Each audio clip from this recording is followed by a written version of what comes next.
that you want to express about how you're feeling, how about you just do a chat? So to do a chat, that's on the lower right-hand corner. You can just go in there. I also understand how you might not want to say something in front of everybody, but you know, this is a group of people that you've been seeing for quite a while. Yes, May, you are right. Everybody stay inside. Let's shut this thing down.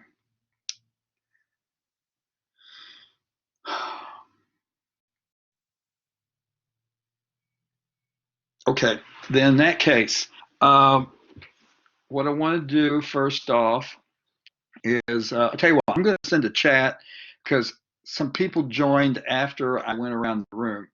So I want to just do this. Okay, so we'll be looking something in the chat window. Yes, Gary, you are absolutely correct. It is it's a exponential function, doubling every day.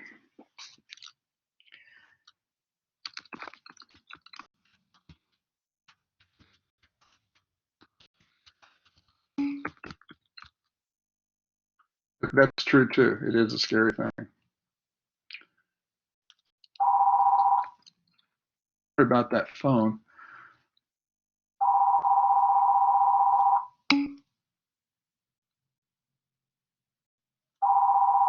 That's right. It's really sad what's going on in New York City right now. Okay. Sorry, it takes me a while to type.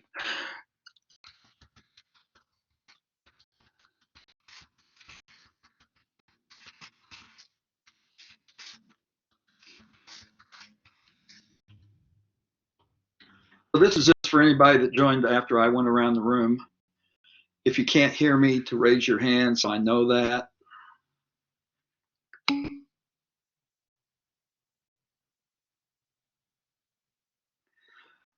Gary, of course, I don't know. I mean, I just look at what they're saying. They're talking. I think I saw something like middle of April, but that depends on what people do and what the government does.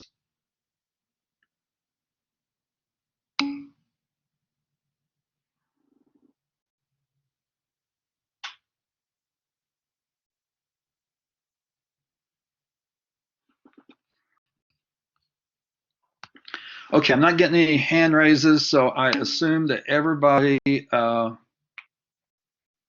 Right, that's correct, May.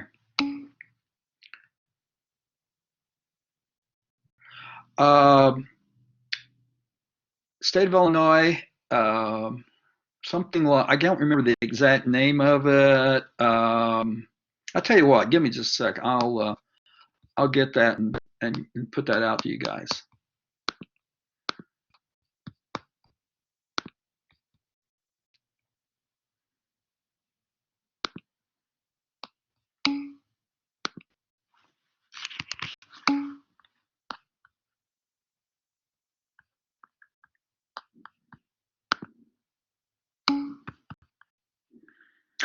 Sorry, you guys, for their posting stuff. I'm not seeing it right at the moment, so just give me a second.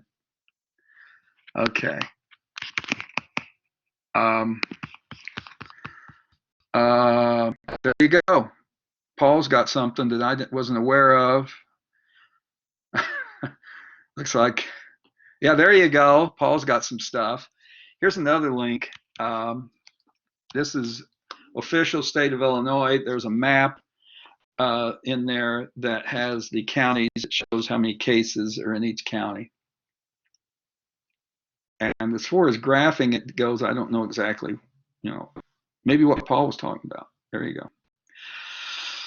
Okay, what we're going to do now is I'm going to share my screen with you, and then we'll just do what we've always done, which is start out by looking at Blackboard.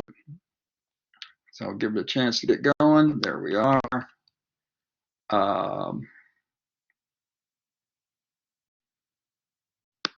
Okay, here's Blackboard. I'm sorry, I won't be able to see your chats while I'm doing this, I don't think. That's not the right place. Here we go. Yes, it is. It's a mirror of a mirror of a mirror, but let's get rid of that for a second here. That's not what I wanted. No, no, no, no, no. Here we go. Alrighty. Okay, so you start out, you got this thing from me, which hopefully was not too confusing on how to get in here. And since you all got here, obviously that worked. And then I suggested to you that you print out the worksheets for Chapter 5 Thermochemistry, because we'll start on that today. Now, if you don't have a printer, let me know, send me an email, and I'll try to come up with another option for you. But right now, let's go with that. The next thing is all the sapling assignments will be due no sooner than April 3rd, because of course we got so much going on right now. And then I'll let you know how the different ones are coming out on that. Now, my most confusing message was this one about office hours, because some of you guys thought I was talking about class today, but no, this is for office hours. So as it says here, for the remainder of the semester, office hours will meet at the originally scheduled times, but it will be online. Now, to get to the originally scheduled times, you would go down here to where it's got my information, instructor and peer mentor contact information. You click on that, and it shows you where when the office hours are going to be. So it's Monday, 3 to 6, and so on. So anyway, those times are going to stay. But in order to do this virtually, we're going to have to do it in a collaborate room. I teach 2 other classes, so I've got 2 other collaborate rooms. So I'll have to send you an invite to the correct room. So if you want to be on a office hour for some reason, send me an email at least 30 minutes before the scheduled office hour, and I'll give you a link to get into the correct collaborate room. Okay? So that's how that works. If it's not making sense, just send me an email. But anyway, that's how we're gonna do office hours. Okay? Now the next thing is looking at the task, and I went in and cleared out everything into the future, because that we don't know exactly what's in with that yet. So you'll notice a bunch of stuff went away, and then I'll start filling that in as I have a better idea of what we're going to do and when we're going to do it. The only thing that we know for sure is that your final exam will be on Wednesday, May 13th. It will be virtual. It will be, I don't know for sure yet. I think we'll be using part of sapling to do that. There is a way to do that. I've started looking into that, and it would allow me to write the questions. Now, the thing about the final exam, though, is it will not be the ACS standardized exam. And the reason for that is ACS does not allow that information to be put out, what's on the exam, because of copyright. And since we can't control it, if we put it out online, they say we cannot use it. So instead, I'll have to write the final exam. So it'll be similar to what you guys have already been doing. So maybe y'all will like that better anyway. But that will be the story on the final exam. Between now and the final exam, we'll have at least one exam. That would be exam 3, possibly 2 exams. So it would be 3 and 4. I don't know yet, and I will let you know as soon as I can figure that out. But it won't be that I'll be saying we're going to have an exam the next day or anything crazy. So don't worry about that. You'll be told what's going on with it. The only other stuff here that I can think of is for the labs. So clicking here on course materials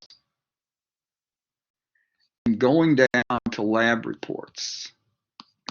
It's going to work just like what we've been doing when we've been meeting face to face, except the actual lab will be a virtual simulation. So the one that we will have come up on Wednesday is this lab report for Lab 8, stoichiometry.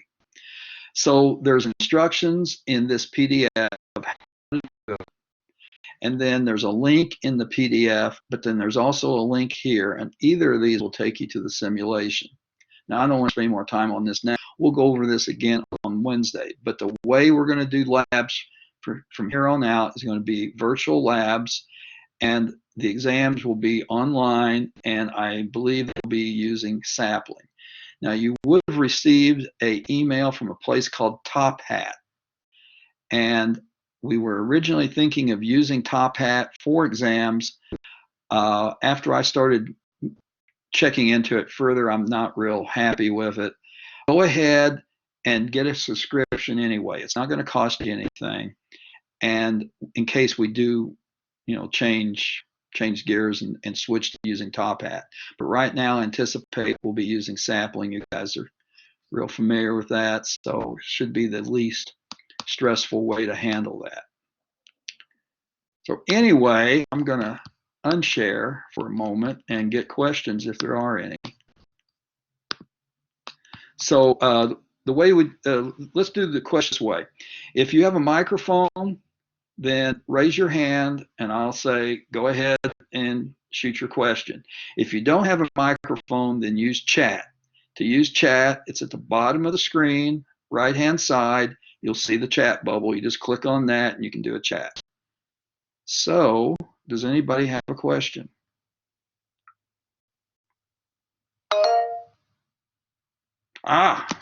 Start talking, May. Should we be expecting that our tests be timed at this point? No. Awesome. No, it won't be anything like that. Don't worry, it won't be some high stress thing.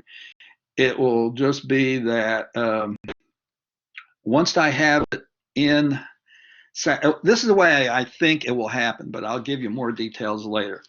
Once I have your exam in Sapling, I'll give you some advance notice as to when we want to do the exam. And then I'll make it available. It'll stay available for quite a while, and then it'll close up. And then that's it. And then you will have submitted it. Anybody else with a question? Yes, Jessica, go ahead.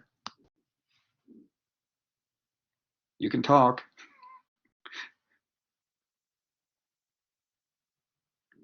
Your microphone is probably muted. It's at the bottom of the screen, the little green microphone thing. I got it. Did I get it? Yeah, you got it. I can hear you. We can hear Okay. you. Is there like a set time that we have to take the test, like during our actual like class time, or is it gonna be like all day kind of thing, like it's open all day? I don't know yet, but it'll be plenty of time. Let's put it that way. And we'll and I'll let you know. And if you got a problem, you can send me back an email, and we can figure that out. But it'll be at a particular time. But thanks for the question. Is there anybody else with a question?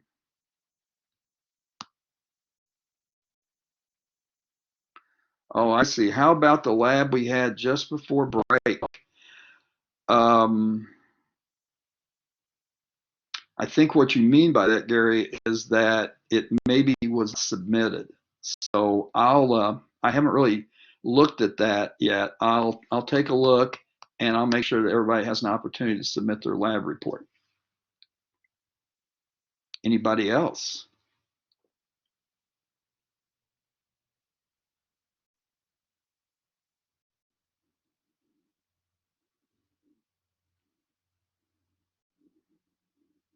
Okay. This session's being recorded. Now that means it's recording what you're seeing on the screen, it's recording the audio, and it's also going to record the chat window. So if you need to go back to something, it'll be there. Okay. And then I'll let you know how you can view that.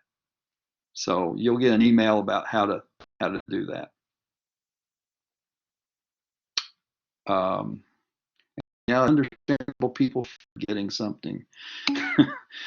This has been pretty crazy. If you use the software to record us during the test, what happens if we? Oh, no. Don't worry about that. We're not going to be snooping on you while you're taking an exam. So it doesn't matter if you have a webcam or not, and that's not going to be involved in taking the exams. Anybody else?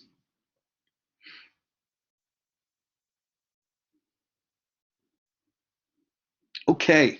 In that case, I'm going to get going on lecture, and we'll just see how this goes.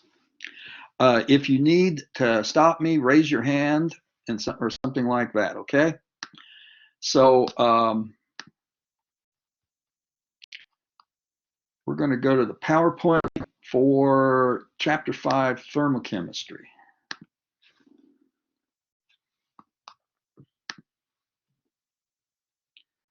So here we go. Chapter 5, Thermochem. Wow, now that looks much different. Oh, well, anyway, there's a couple extra pictures in here, but the two you need to focus on are the ones that have the blue dots and the red dots. And what this is talking about is the difference between, cold water, hot water, or any material that's cold or hot. And the difference between these, and the pictures are supposed to be illustrating this, is for the hotter water, you see there's more lines. That's trying to indicate that those molecules are moving faster. They're vibrating.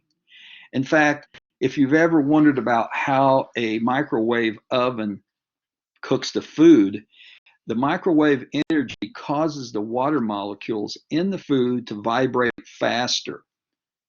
Now they slow down on their vibrations, but they release that energy as heat, and that's what heats the food. So it's actually having the water in the food that allows the microwave to accomplish that. Now, on the left side is the cold, on the right side is the hot. So the left side has less kinetic energy, the right side has more kinetic energy, and that is reflected in the temperature. So that on the left, the cold water that has less kinetic energy also has a lower temperature, and then on the right side, the one with the higher kinetic energy will have a higher temperature. So temperature is an indicator of kinetic energy. It's not the same thing though, but it is an indicator of how much kinetic energy it possesses. Hang on a second, guys. I got a message from one of you. Okay. Yeah, we got somebody's having trouble getting in. Okay, next slide. Something called latent heat.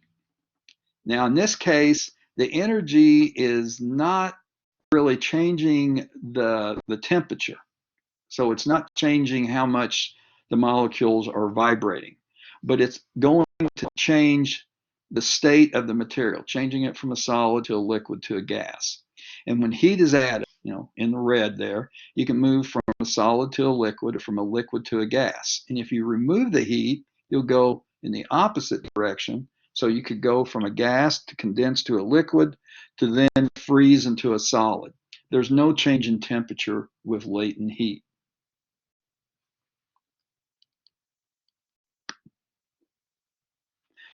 Next thing is energy transfer. Now we're going to start using the symbol Q like we have here at the top of the page. This is going to be used to indicate energy. Now, again, if I have my hotter molecules on the left and my cooler molecules on the right, let's try it this way. My hotter molecules on the left, cooler ones on the right. If they are separated from each other, if they're insulated, if they're isolated from each other, there's not going to be a transfer of energy. But if we bring those two materials together, then the energy is always going to transfer from the hotter to the colder. So it's always going to go from the hotter to the colder.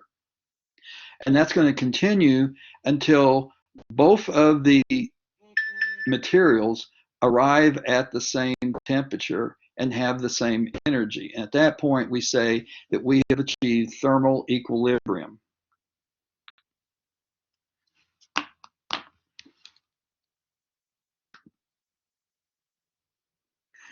Now, here's another aspect of energy.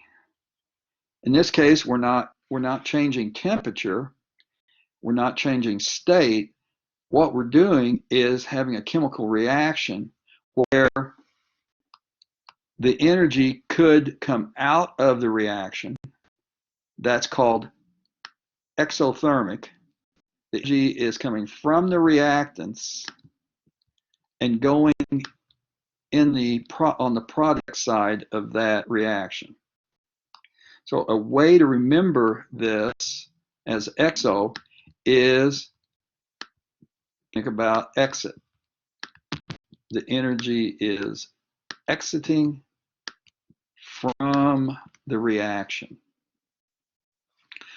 On the other hand, a reaction may require energy for it to happen.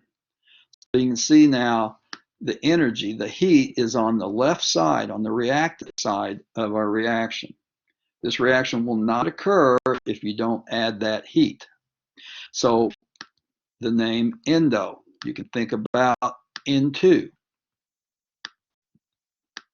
And you maybe have heard some other ways to keep these straight, but this is just one of the ones that I've used. So endo, exit out of the reaction, right-hand side, endo, into the reaction, so it's on the reactant or the left-hand side. Okay, I'm going to stop a second. Anybody got a question? Raise their hand.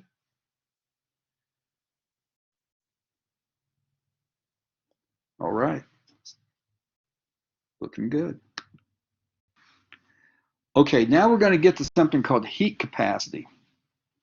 And this is the amount of energy that it takes to change the temperature of an object. So on the left side, I don't know if I can do this online, but I'm going to try. On the left side, we've got a little bitty skillet and a little bitty hot plate because we don't need much energy to change the temperature. On the right side, we have a big skillet and we have a big hot plate because we're going to need lots of energy to change its temperature. Now, how much energy that's required depends on what the material is. And so that's reflected in this equation here, where we'll have the heat capacity, that is this C sub S, and then in the numerator of the fraction is Q, that's the energy that we have to put in order to raise its temperature. And then that's divided by the mass of the object. In other words, how much object do we have? How much does this skillet weigh? And then how much do we want to change the temperature? So the change in temperature is this delta T. Now, every time you see the delta, the triangle, that means it's the difference. And it's always going to be, in science, in chemistry, whatever is the final minus whatever is the initial. So we're going to take what's the final temperature that we want the skillet to have, and then what was its temperature to begin with? So that would be the initial. So we're subtracting the initial from the final. Then the value of the heat capacity, if it happens to be water, and also it's important that we consider what state the water is in. So in this case, it's liquid water. So if it's liquid water, the heat capacity is 4.18 joules per gram Kelvin. And that would be the value that would go in over here as heat capacity. We're gonna work through a problem on this in just a sec. And sorry, I just blanked for a moment here. Anyway, no, I think we're good. We'll go on to this next slide, which is how you would use this information. Well, that's really interesting. I wonder what happened to our slide. Ah, yikes.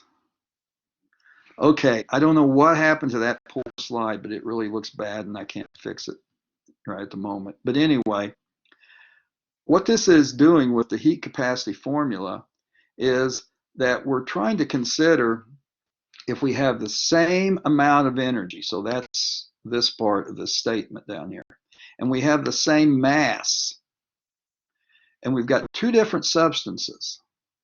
The substance that has the smaller heat capacity is going to have the greater increase in temperature.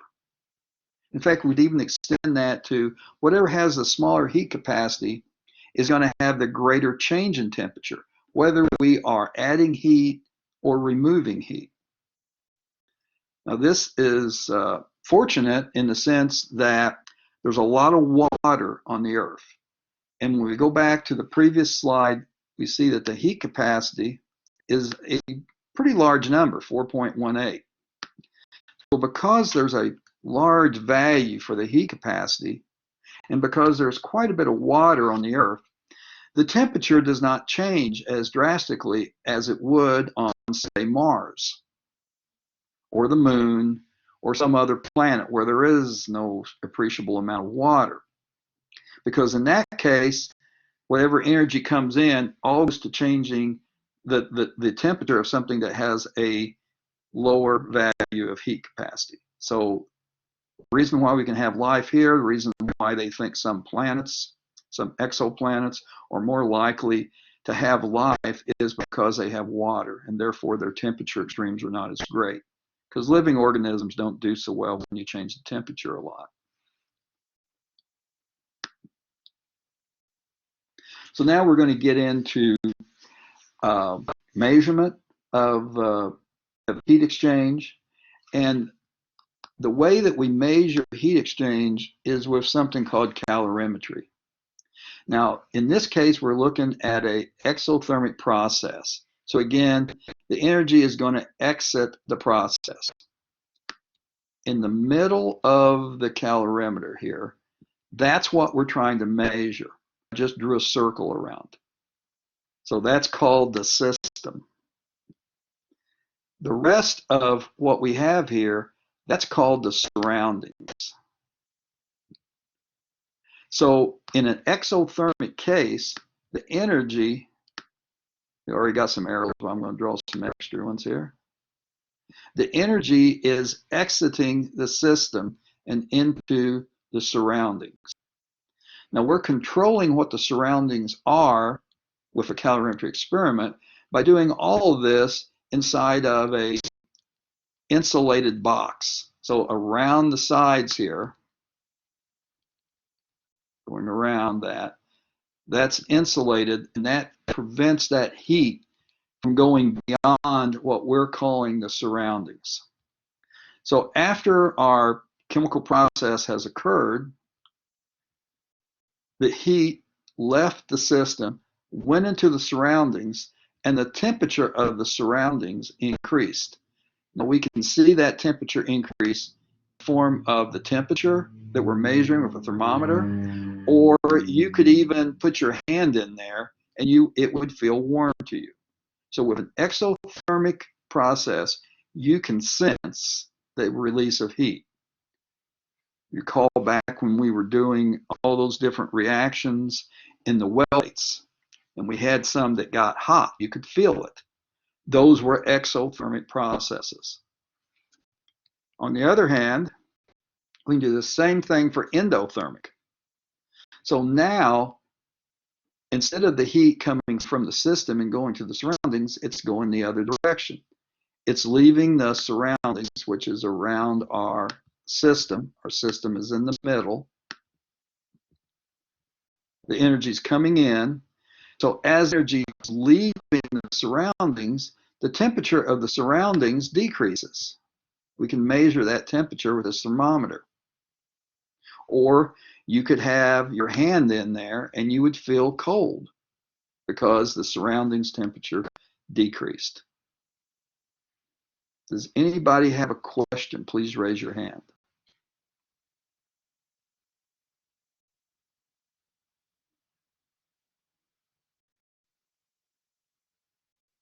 Okay, I'm going to go on to the next slide. This next slide, I kind of think these are out of order. I don't know what happened, but they seem to be out of order because this next slide is using that heat capacity formula that we had a couple slides back. So in this case, well, I guess this is the right order. But anyway, here's our heat capacity formula that we saw earlier. There's our temperature change formula. And then we have a calorimetry experiment set up where the surroundings around the outside here, this area around here, that is water. And we saw previously that the heat capacity of water is 4.18 joules per gram Kelvin. Then in the middle here, our system, instead of being a chemical reaction, it's just a piece of metal. But that metal has been heated up before it was put in the surroundings. So again, the metal is the system.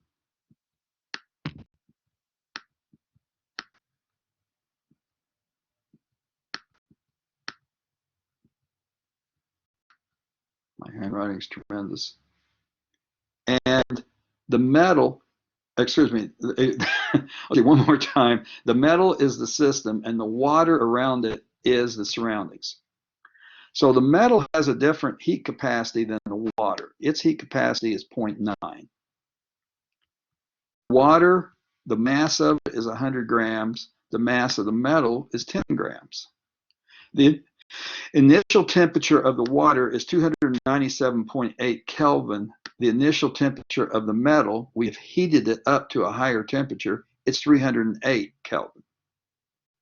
The final temperatures, notice, this is that thermal equilibrium, they both have this value, they're 298 Kelvin. So we can then calculate the deltas for each of those, where we're taking the final and we're subtracting the initial. So for the water, it's 0.2 because its temperature increased because of the hotter metal being put in there. And the temperature of the metal decreased as it gave up heat to the water. So again, heat flows from the hot object to the cooler object. If we then use this equation up here, our heat capacity formula, but instead solve for Q,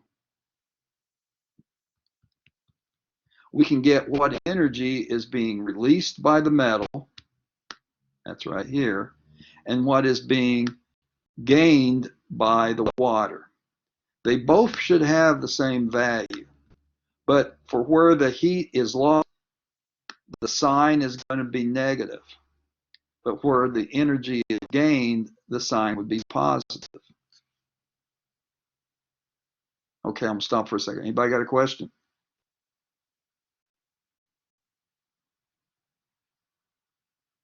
Okay.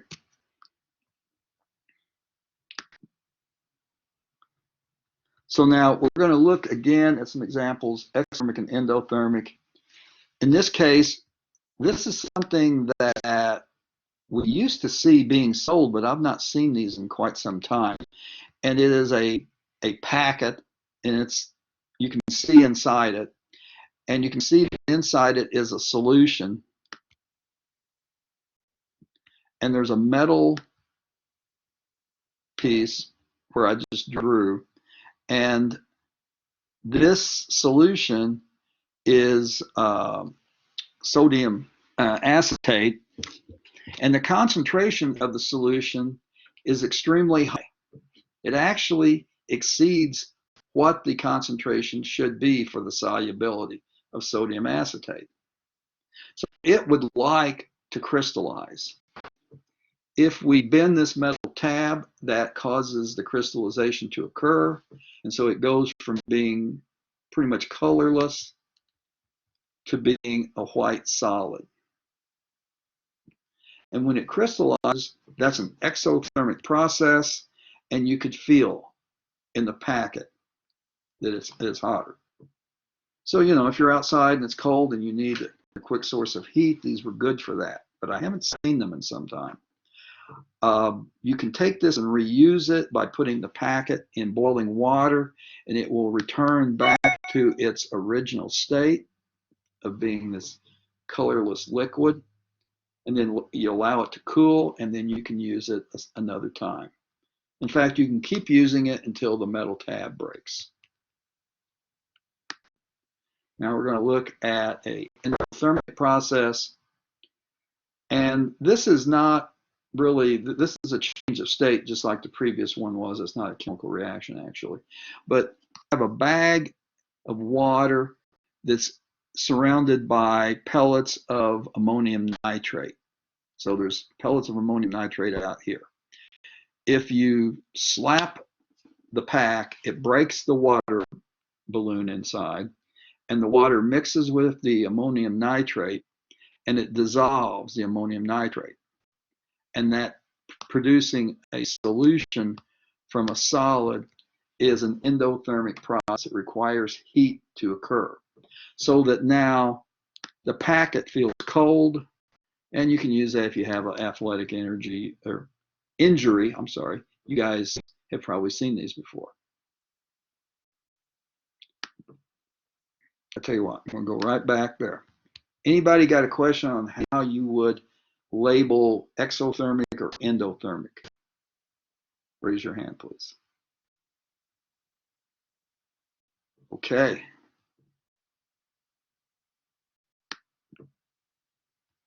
Now I want to talk just a moment about food calories.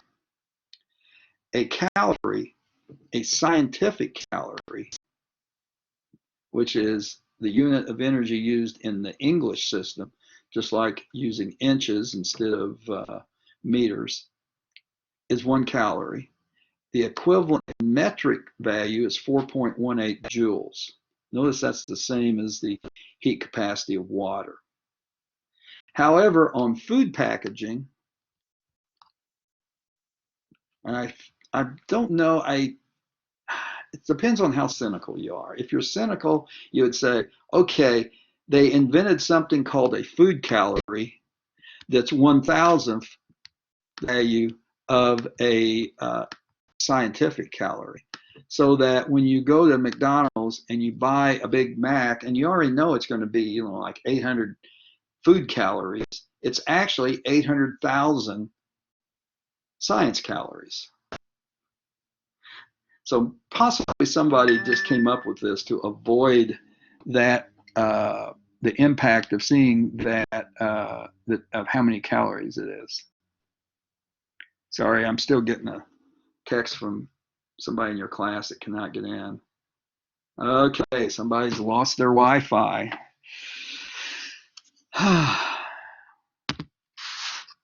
Okay, now moving to this next slide. We're going to sort of circle back a little bit on exothermic and endothermic, and we could take this a little bit more rigorously, but I'm not going to. We're going to leave it. We're going to leave it back at exothermic or endothermic. But there is something called exogonic and endogonic, but we're not going to go there. So anyway, all materials possess something called internal energy, and its symbol is U. You're not going to have to remember U because we're going to get away from it real quick. But anyway, a system inside of its surroundings has a certain value of internal energy. And that internal energy consists of 2 pieces. One piece is the heat, and the other piece is something called work. So work is like kinetic energy. It's moving energy. But again, internal energy, everything has part of its heat and part of its work. But we don't want to keep the work part because that's going to cause problems on a lot of calculations. Now, if you're doing engineering, you're going to bring the work component back in. But for chemistry, we're not going to do that. We're going to just keep the work, and we're going to get away, we're going to keep the heat, and we're going to get away from the work part. So going to this next slide, here's how we do that. We take the internal energy that consists of, again, heat and work, and we make an assumption that the pressure that our material is under is constant. Now, the way we'd have that situation is if we have the atmosphere pressing down on our solution where our process is occurring, this is our system right here, that the atmospheric pressure is almost constant. It's not absolutely constant, because if it were, you would not have change in barometric pressure. So it does change a little bit, but it's almost constant. So we assume it's constant, therefore there's no work. And since we do most chemical reactions in an open container, this would apply. So now we can take our internal energy formula and throw away the work. So it's going away. And now we have a new equation, and this is the equation of enthalpy. So delta H is enthalpy, and it's equal to just the energy from the heat. If it has a positive value, then the process we're looking at is endothermic. Remember, that means that the energy is coming into the system. If it has a negative sign, then it's exothermic, or the energy is exiting the system.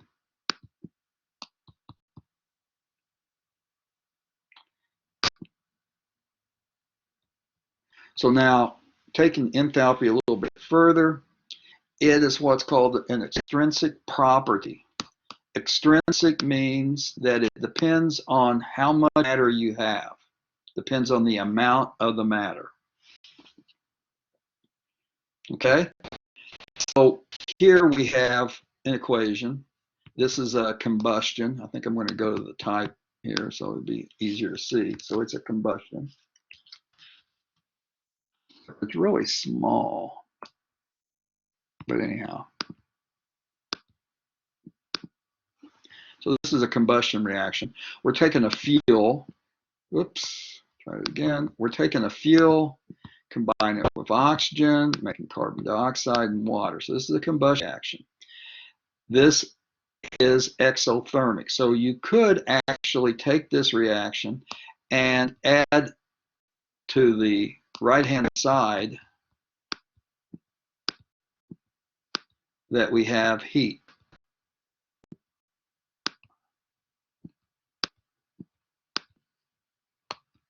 So exothermic, we can see that it's going to be exothermic because it has a negative sign on the value for the enthalpy.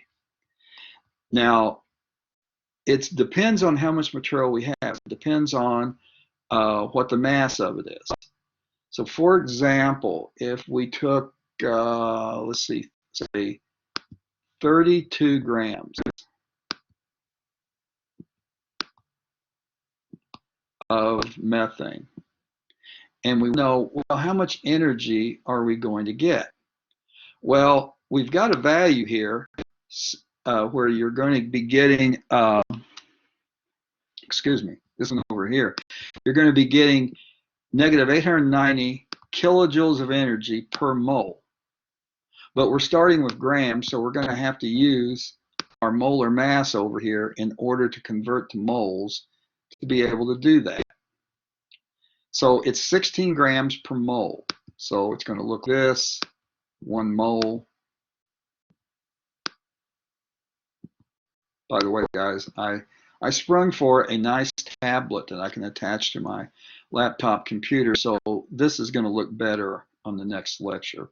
But for now, we're stuck with my trackpad. So anyway, the molar mass of methane is 1 mole per gram. So you can see that you got 2 moles in there. The next step here is the energy. So it's going to be 890 kilojoules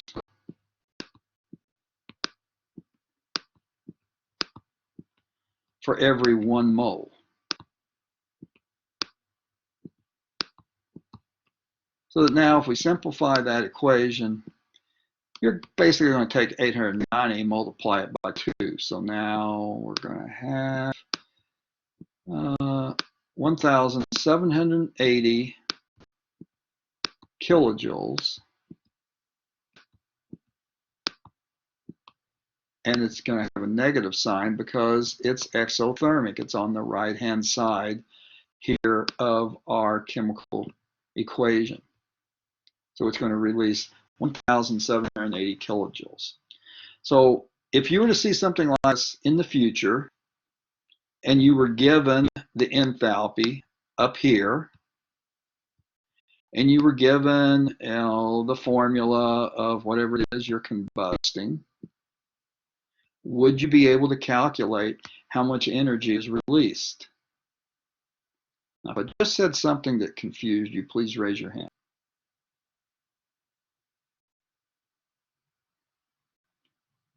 Very quiet. Okay, let's go to the next slide then.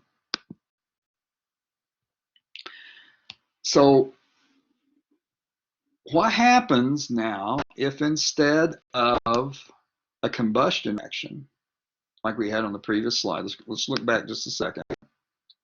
Methane and oxygen on the left side, carbon dioxide and water on the right. Now we flip it. Now we have carbon dioxide on the left, and we have methane and oxygen on the right. We just flip the reaction around. What's going to happen with the enthalpy? You're just going to change the sign.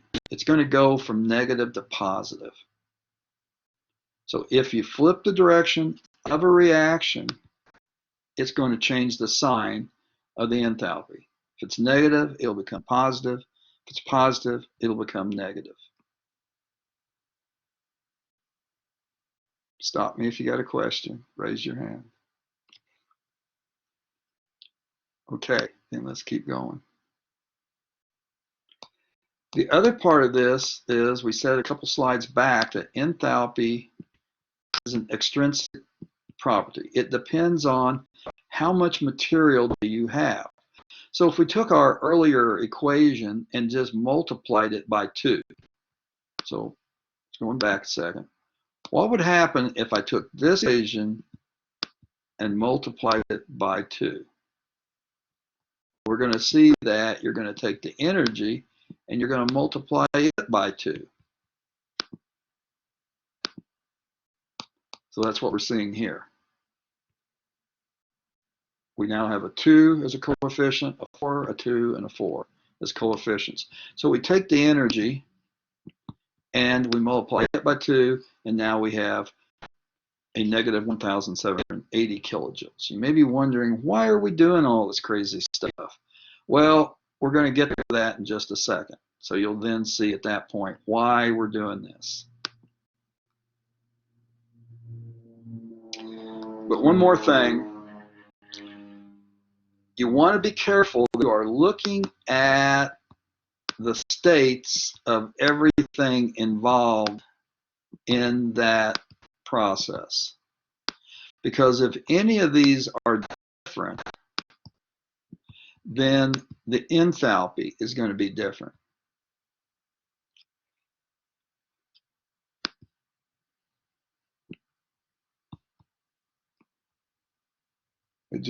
My computer just told me that my video quality went down.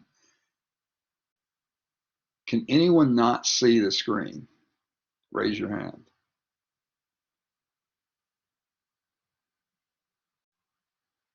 Okay, looking like we're good. So anyway, always check to see, what the states of everything are. And if they change, then be looking for a different value. So 890 when the water was a gas becomes 930 when the. So here's why we're doing all this stuff. Here is why we are seeing that if we flip the direction of a reaction, that you're going to change the sign. And here's where we're going to see that if we multiply a reaction by a number, we got to multiply the energy by the same number. So what we're seeing here is this is for making carbon dioxide. That's our final That's our product. We're making it starting from solid carbon and oxygen gas. That's our initial condition. So we're starting out at a higher energy and we're going to a lower energy. So this is going to be an exothermic process. When we go from higher to lower, it's going to be exothermic because energy is coming out of our system. So starting out up here with carbon and oxygen, if we go directly down to carbon dioxide, then the energy released in that process is a negative 393.5 kilos. However, if we were to go from carbon and oxygen and stop at carbon monoxide, so that's different, not CO2, but CO, and a half of an oxygen molecule. When we're doing thermo, we can use fractional coefficients. It's okay. So we're going to go from carbon and oxygen to carbon monoxide and half of an oxygen molecule. That energy is a negative 111 kilojoules. And then if we go from carbon monoxide and half of an oxygen down to our carbon dioxide, that energy is a negative 282.5. If we take the negative 111 and add that to the negative 282.5, and if we combine those together, we'll get a negative 393.5,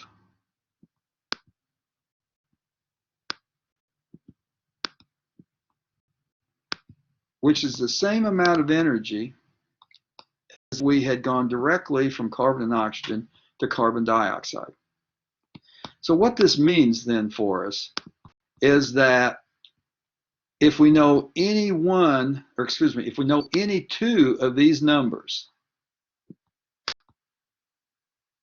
we can solve for the other one. So if we know this first step and the second step, we can solve for what it is together. Or if we know the number for all of the process and then part of it, we can calculate the other part. It's just an addition subtraction kind of thing. But we have to have reactions that fit together, and that's why we need to be able to deal with what if we flip the direction of a reaction, or what if we multiply it by something. Okay? Anybody got a question?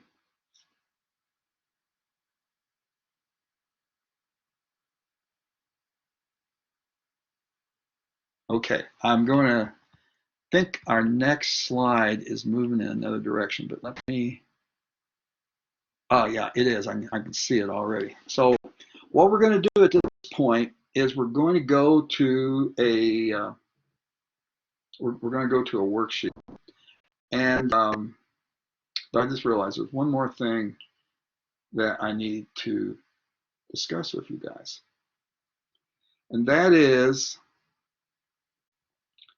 with Hess's law.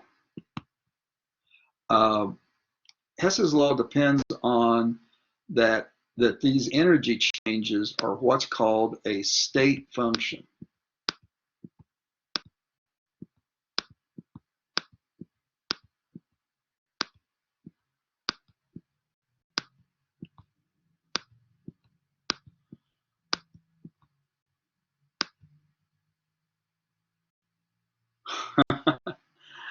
Oh boy, I really need that tablet. Hopefully you guys can read that. State function. And what that means is that the energies involved do not depend on how you get from initial to final. It's just what is the initial and what is the final. And here's a way to look at that. I'm going to switch to a whiteboard. So that'll take a second here. And okay, let's say that we're, oops, need a marker. Let's say that we're here in good old Chicago.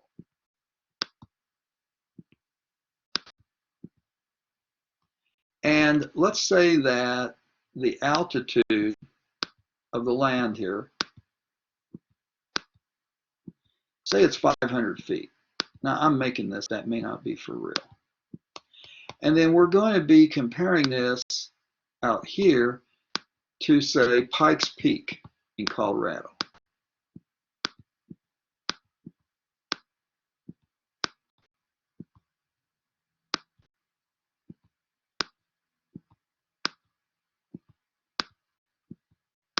And let's say that its altitude is 2,500 feet.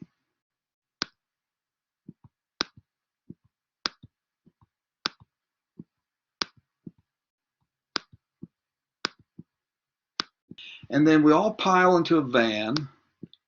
Can't do that right now, can we?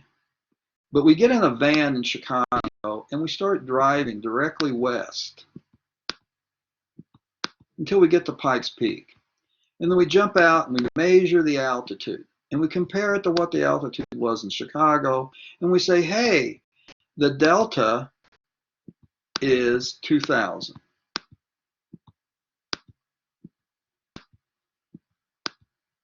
And we're going to be taking the final versus the initial, so it's going to be a positive value. But then let's say we do this again, but this time we take a different route and we go, say, to Kentucky. And then we go to Tennessee. And then we go to Alabama. And then we start heading west, and there's Mississippi and a bunch of other states that we don't really care about. And we wind up finally at Pikes Peak. We jump out and we measure the altitude, and it's 2,500 feet. We started at 500, so again, the delta is 2,000. So the delta is going to be the same whether we go there directly or whether we get in steps and go in a different way. We only care about in this what is the initial, hang on. Sorry, here we go. Oh, yeah, okay. We only care what is the initial and what is the final. But how we go from one to the other doesn't matter. Anybody got a question?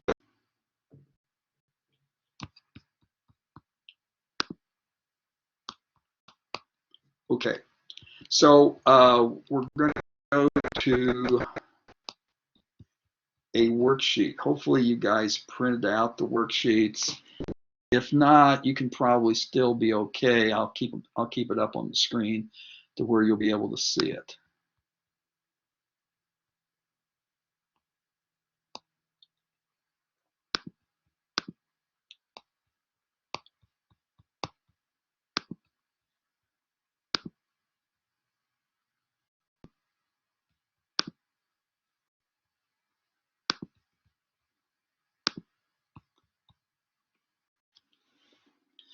Okay, so what we're doing here is we're wanting to calculate what is the enthalpy for this reaction right here. So we're going from C2H4 plus H2 to making C2H6. And they've given us 3 different reactions that we can use in order to calculate that. Now, you can't just add up these 3 numbers because, okay, got a message from somebody. Anyway, we can't just add those 3 numbers together. We're going to have to check and make sure that when we put those together, that they would combine to produce the reaction that we're interested in. So let's look at this We're going to do this first one together, and then I'm going to let you guys get together in your groups and work through the other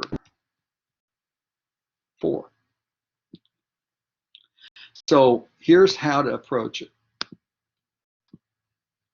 You look for something in this first reaction here, this reaction right here. You look for something in it that matches the reaction you're trying to solve for. And it also needs to be something that is not in the other 2 reactions. So I'm going to skip the first one because that's obviously the one we're going to consider, but let's go to the next one. You see there's oxygen here, but there's also oxygen here, and there's also oxygen here. So oxygen would not be a good thing to be looking at. Now there is carbon dioxide here, but it's not in the reaction we're trying to solve for. So that's not of any use. And we have water, and that's not useful. So we're going to focus on the C2H4. And we compare the C2H4 in this reaction right here to the one we're trying to solve for. And here's what we're looking for. Is it on the same side of the arrow? Well, in the reaction we're trying to solve for, it's on the reactant side. And in the equation we're going to use, it's also on the reactant side.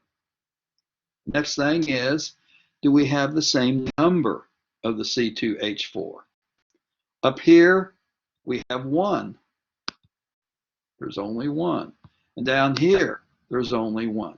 So this matches, and so we can use this number as it is. We don't have to change it. Now let's go to the next one. We've got C2H6, and that is also in the reaction up here.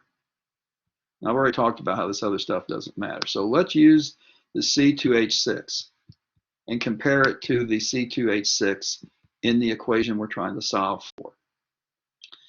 Notice that it's different.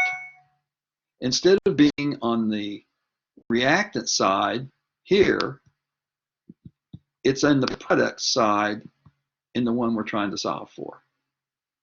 That means we need to flip this reaction. We need to put the CO2 and the H2O on the left, and we need to put the 2H6 and the 7/2 of an O2 on the right. So what we're going to need to do then with the enthalpy is change it into a positive 1,560.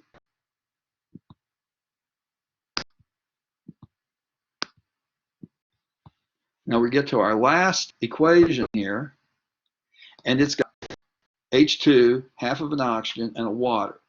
Well, there's no oxygen in the reaction we're trying to solve for. There's no water in the one we're trying to solve for, but there is H2. We got H2 here, we have H2 here. Now looking in the equation that we can use, the H2 is on the right side. It's also in the right side on the equation we're trying to solve for. That's good. And you only have one H2 in the equation we can use, and you have one in the equation we're trying to solve for. So that means you can use this value as is. So in that case, I can just take negative 1,411, combine that with a positive 1,560, and then add that to a negative 285.8. If I do that, I'm going to flip to the key here real quick. You will get a negative 1,307.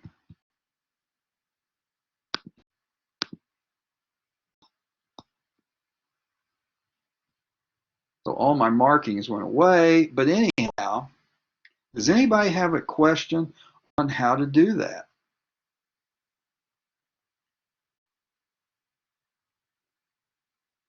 Raise your hand, please.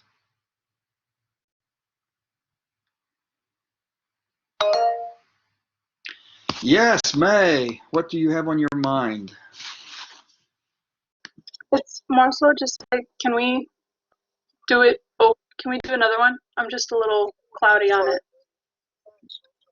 Okay. Okay. We'll do one more. How about that? Yes, please. Okay. So for this next one, oh yeah, certainly. Okay. So for this next one, the reaction we're trying to solve for is, let's see, let's change back to blue. Okay. This is the reaction we're trying to solve for. We've got these three reactions we can combine together to get the value for this reaction. So I'm going to work through these three and see if we have to change these numbers. So first off, this one has nitrogen. There is no nitrogen in the equation we're trying to solve for. So we're not going to use the nitrogen. It has oxygen, and we do need oxygen, but you can get oxygen from the third equation. So we're going to ignore that. And we're going to stop at the nitrous oxide, the NO. So I've got nitrous oxide here, and I have nitrous oxide here. Changing colors. I compare these, and here I have 2, and here I have 4. Here, down in the equation I could use, it's on the product side, and up here, it's on the product side. Therefore, I should be good except for it being that there's 4 up here, and there's 2 down here. I took this equation and multiplied it by 2.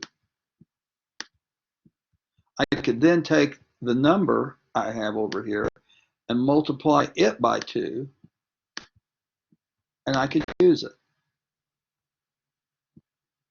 Now let's look at the next one. For the next one, I'm going to ignore the nitrogen and the hydrogen, just go to the ammonia. So see that there's NH3 here, and there's NH3 up here. But now let's start pairing those to see if we need to change something. For one thing, we have 4 in the equation we're trying to solve for, but we only have 2 down here. So you can already see you're going to have to multiply it by 2. But we have another issue. In the reaction we're going to use, the NH is on the product side, but in the one we're trying to solve for, it's on the reactant side. So that means, again, that we need to flip the reaction so that the NH3 is going to end on the reactant side instead of the product side. So we're going to have to make 2 transformations to the negative 91.8. We're going to need to multiply it by 2 and change it from negative to positive. So you're going to end then with a positive 2 times 91.8.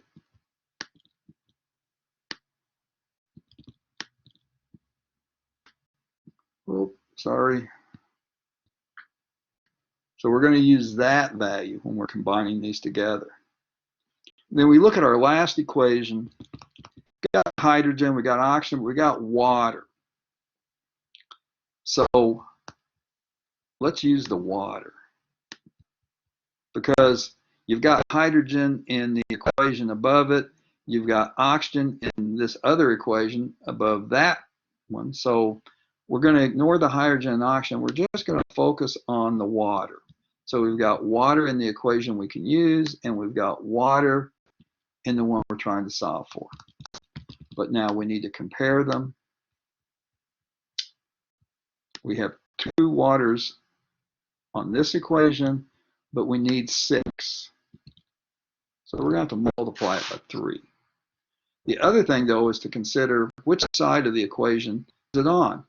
The water is on the product side in this equation, and it is on the product side in the one we're trying to solve for. So we're not going to need to flip it. We are going to need to multiply it by 2. So we're going to take 2 times this value.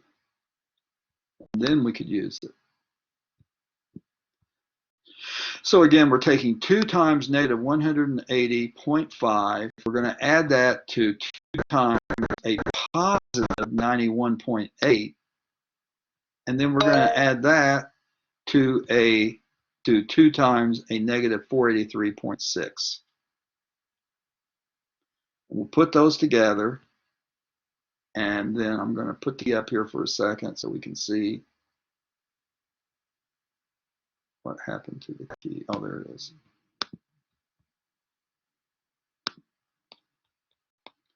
So the result should be negative 1,628. You can see they're showing that over here also, that they're taking this first one and they're multiplying it by 2. Then they're taking the next one, they're multiplying it by 2, but they changed it to a positive.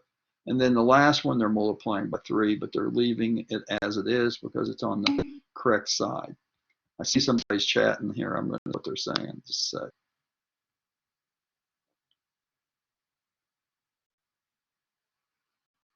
Why did I multiply the last part by 2?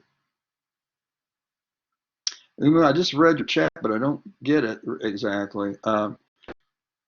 Multiply. Did you mean by multiply by 3 or multiply by 2?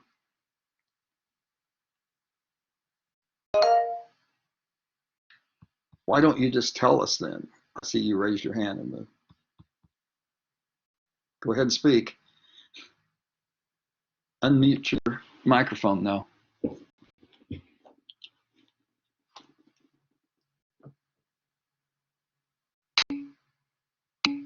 Oh, okay. Never mind. I think we're getting some stuff here. I think you multiplied by 2 in your example, but it was a typo. Thank you, Paul.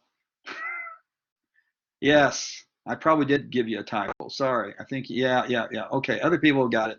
Right. I meant 3 and wrote 2. I'm sorry. That was a mistake. Okay. You're okay, and I'm no good. So anyhow. So now let's go back to where we were with this.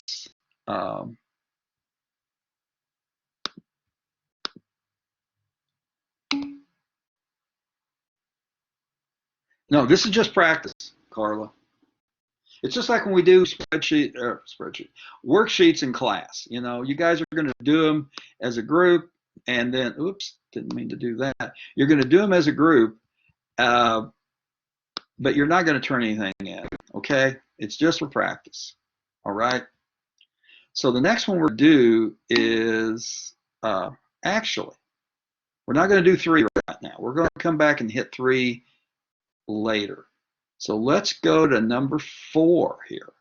So you guys are doing this one, all right? Oops, get my marker going. You're doing this one, number 4. Now what I'm going to do is change things here to where you're going to be able to chat with everybody in your group, but not with the whole room, okay? I have to make a couple changes here, and then we'll be ready to go.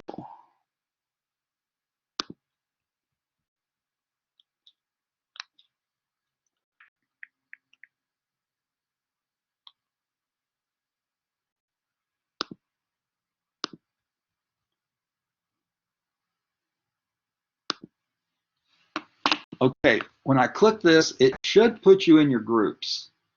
So when you're chatting or talking, it should only be other people in your group seeing or hearing that, not the whole room. So I'm gonna activate that.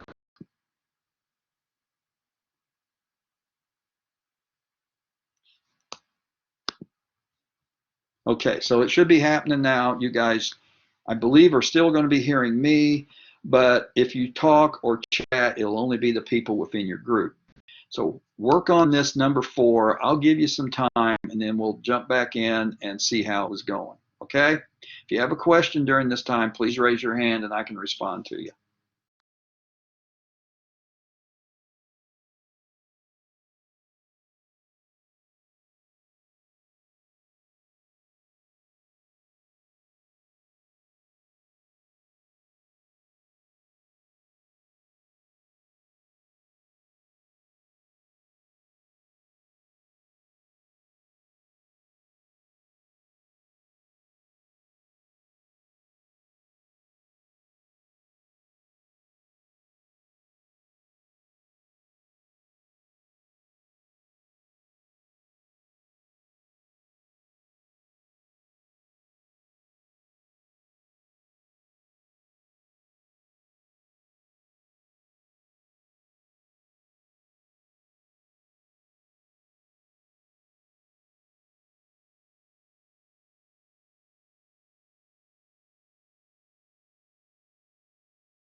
Hey, group four, could you type in the chat what you think the answer is, please?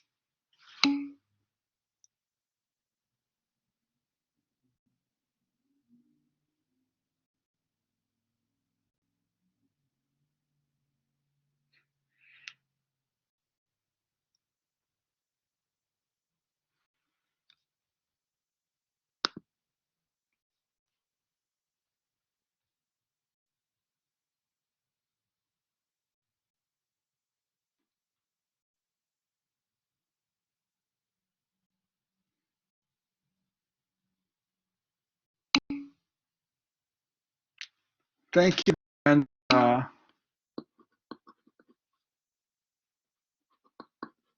okay, so their answer is 256 kilojoules.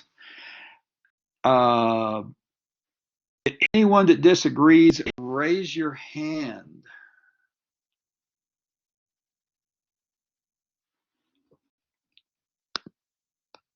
Not seeing any hands. I think that means everybody agrees. So now let's see what the key says it would be.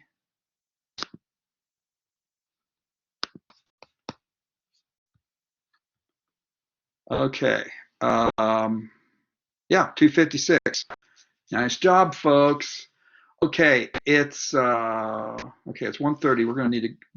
We need to go a little bit further on this. So tell you what, let's do this last one here. So again, it's the same kind of thing. You've got an equation you're trying to match. You've got four equations you're going to match it from, and let's see how this goes. Okay. Thank you, May. Okay, if you guys have a question, just chat me, and I'll run.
Okay, I'm not seeing any hand raises, so I assume you guys all agree with the 4486.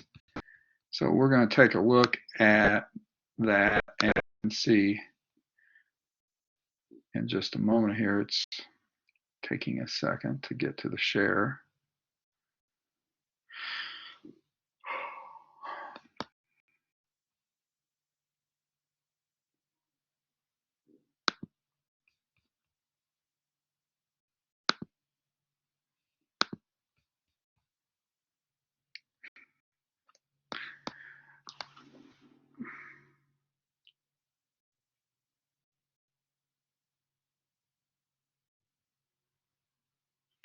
Okay, I got another way to do this.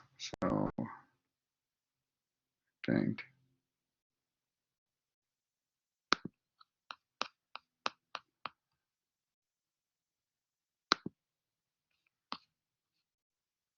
Okay. No,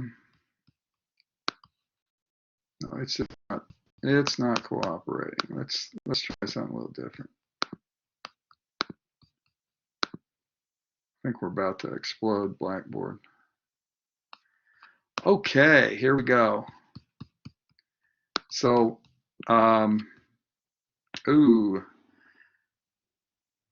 it's saying a negative 6387. Negative 6387. I tell you what, guys, instead of trying to do this too quickly, we're going to shut it down. So if you've had any issues today with anything we were doing, please send me an email. This session was recorded, so you can take a look back at it. That includes the video, the audio, and the chat, so you'd be able to look at that. And otherwise, we'll do the same thing on Wednesday at 12 o'clock, and that'll be a lab. So we'll be doing a virtual lab on Wednesday. Does anyone, oops, I think I got a couple chats I didn't see here. Let's see what they are.